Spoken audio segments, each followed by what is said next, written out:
Hi friends, welcome to Sami's kitchen. ఈరోజు మన recipe వచ్చి ఎంతో టేస్టీగా ఉండే కోడిగుడ్డు పులుసు అండి. చాలా అంటే చాలా బాగుంటుంది. కోడిగుడ్డు అట్టు పులుసు అండి, చాలా టేస్టీగా ఉంటుంది. మీరు కూడా ఒకసారి ఈ విధంగా ట్రై చేయండి. ముందుగా మనం ఆమ్లెట్ని ప్రిపేర్ చేసుకుందాం.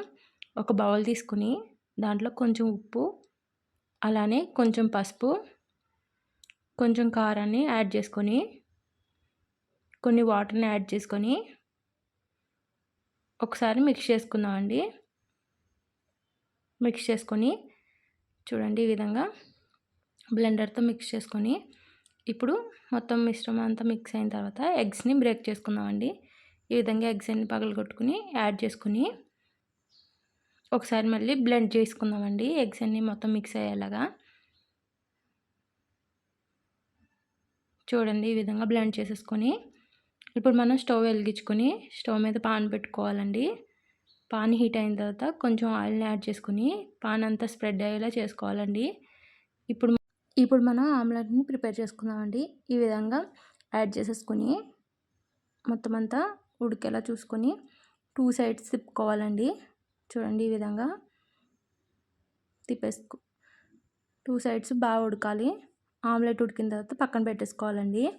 చిన్న చిన్న పీసెస్ కింద కట్ చేసుకుని పక్కన పెట్టుకోవాలి. ఇప్పుడు మనం అదే పాన్లో కొంచెం ఆయిల్ని యాడ్ చేసుకొని ఆయిల్ హీట్ అయిన తర్వాత కొన్ని లైట్గా మెంతులను యాడ్ చేసుకోవాలండి.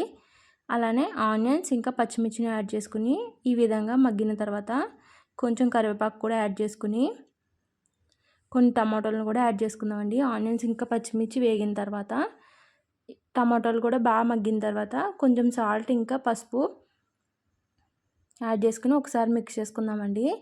మిక్స్ చేసుకుని ఇప్పుడు కారాన్ని కూడా యాడ్ చేసుకుందామండి.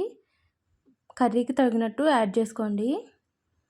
చూడండి, ఈ విధంగా యాడ్ చేసుకొని బాగా మిక్స్ చేసేసుకుందాం. మిక్స్ అయిన తర్వాత చూడండి, ఆయిల్ తేలింది కదా. ఇప్పుడు మనం లైట్గా కొన్ని వాటర్ని యాడ్ చేసుకుందామండి. యాడ్ చేసుకుని ఒకసారి మిక్స్ చేసుకుందాం. ఇప్పుడు కొంచెం మరిగిన తర్వాత మనం ముందుగా చింతపండుని నానబెట్టుకుని పెట్టుకోవాలండి. నానబెట్టుకుని ఇప్పుడు ఆ చింతపండు పులుసును కర్రీలో యాడ్ చేసుకుందామండి.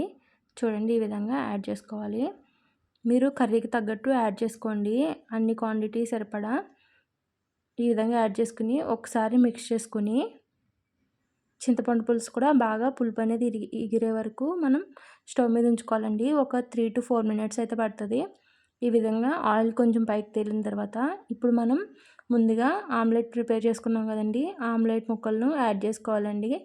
అన్నీ యాడ్ చేసేసుకొని అలానే లాస్ట్లో కొంచెం కొత్తిమీరని కూడా యాడ్ చేసేసుకొని ఒక 3 minutes వరకు స్టవ్ మీద ఉంచుకొని అంతే అండి, రెడీ అయిపోయింది ఆమ్లెట్ కర్రీ. చాలా అంటే చాలా బాగుంటుంది. మీరు కూడా ట్రై చేయండి. Thank you for watching my video.